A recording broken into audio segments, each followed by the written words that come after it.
আসসালামু আলাইকুম ওয়া রাহমাতুল্লাহি ওয়া বারাকাতুহু। আলহামদুলিল্লাহ। ঢাকা ইউনিভার্সিটির এক ভাই প্রশ্ন করেছেন, শহীদ কারা?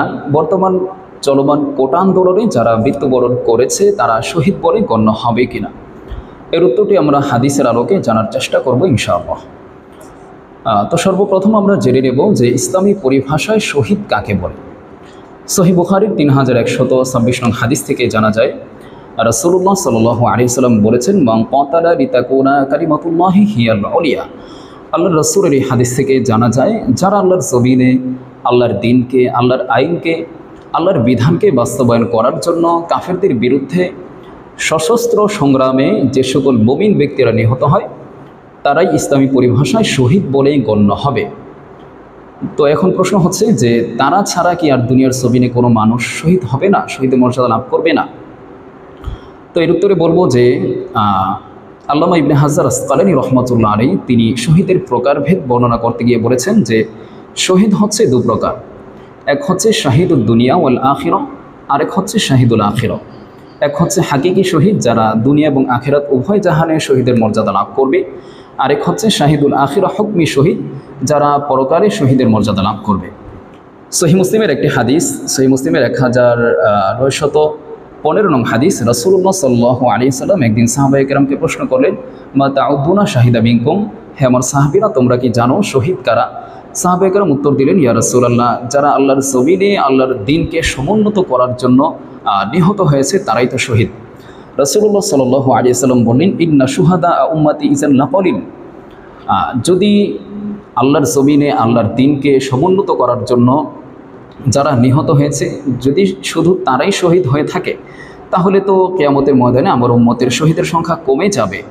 তো রাসূলুল্লাহ সাল্লাল্লাহু আলাইহি ওয়াসাল্লাম তখন যারা আল্লাহর জমিনে আল্লাহর দ্বীনকে সমুন্নত করার জন্য নিহত হয়েছে তারা তো শহীদ বটেই, তাদের ছাড়াও রাসূলুল্লাহ সাল্লাল্লাহু আলাইহি ওয়াসাল্লাম আরও কিছু ব্যক্তিকে শহীদ বলে গণ্য করেছেন।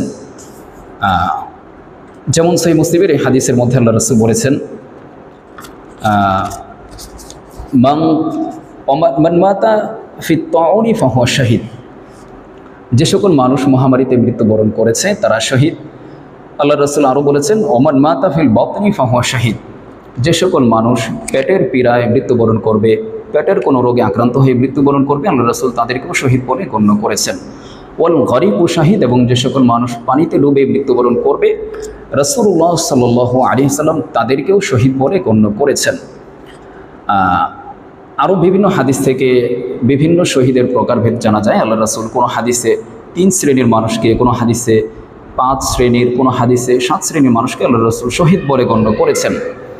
যেমন সূরা নাসাইর 4093 নং হাদিস থেকে জানা যায়, রাসূলুল্লাহ সাল্লাল্লাহু আলাইহি ওয়াসাল্লাম বলেছেন, মান কুতিলা দুনা মাজলামাতি ফাহুয়া শাহিদ, যে সকল মানুষকে অন্যায়ভাবে হত্যা করা হবে, যে সকল মানুষগুলো অন্যায়ের প্রতিরোধ করতে গিয়ে মৃত্যুবরণ করবে রাসূলুল্লাহ সাল্লাল্লাহু আলাইহি ওয়াসাল্লাম তাদেরকেও শহীদ বলে গণ্য করেছেন। জামে তিরমিজির 1421 নং হাদিস থেকে জানা যায়, রাসূলুল্লাহ সাল্লাল্লাহু আলাইহি ওয়াসাল্লাম বলেছেন, মান কুতিলা দুনা মালিহি ফাহুয়া শাহিদ, যে ব্যক্তি তার সম্পদকে আত্মরক্ষা করার জন্য মৃত্যুবরণ করবে সে শহীদ। মান কুতিলা দুনা আহলিহি ফাহুয়া শাহিদ, যে ব্যক্তি তার পরিবারকে রক্ষা করার জন্য মৃত্যুবরণ করবে সেও শহীদ। যে ব্যক্তি তার ঈমানকে হেফাজতের জন্য মৃত্যুবরণ করবে সেও শহীদ। তো এভাবে রাসূলুল্লাহ সাল্লাল্লাহু আলাইহি ওয়াসাল্লাম বিভিন্ন শ্রেণীর মানুষের কথা বলেছেন। তো এতটুকু আলোচনা থেকে আমরা জানতে পারলাম যে যারা এক শ্রেণীর মানুষ রয়েছে যারা হাকিকি শহীদ, প্রকৃত শহীদ, যারা আল্লাহর জমিনে আল্লাহর দ্বীনকে সমুন্নত করার জন্য মৃত্যুবরণ করেছে তারা হচ্ছে হাকিকি শহীদ। এছাড়াও রাসূলুল্লাহ সাল্লাল্লাহু আলাইহি ওয়াসাল্লাম আরও কিছু মানুষকে শহীদ বলে আখ্যায়িত করেছেন যে যদি এই মানুষগুলো এভাবে মৃত্যুবরণ করে তাহলে আল্লাহ রাসূল তাদেরকে শহীদ বলেছেন। যেমন যারা আগুনে পড়ে মৃত্যুবরণ করবে তাদেরকে আল্লাহ রাসূল শহীদ বলেছেন। পানিতে ডুবে যারা মৃত্যুবরণ করবে, দেয়ালের নিচে, ধ্বংসস্তূপের নিচে চাপা পড়ে যারা মৃত্যুবরণ করবে তাদেরকে আল্লাহ রাসূল শহীদ বলে গণ্য করেছেন। তারপর সূরা নাসাইর আরও হাদিস থেকে আমরা জানতে পারলাম যে 4093 নং হাদিস থেকে জানতে পারলাম, এবং কুতিলা দুনা মাজলামাতি ফাহুয়া শাহিদ, যাদেরকে অন্যায়ভাবে হত্যা করা হবে, অন্যায় প্রতিরোধ করতে গিয়ে যারা মৃত্যুবরণ করবে তাদেরকে রাসূলুল্লাহ সাল্লাল্লাহু আলাইহি ওয়াসাল্লাম শহীদ বলে গণ্য করেছেন।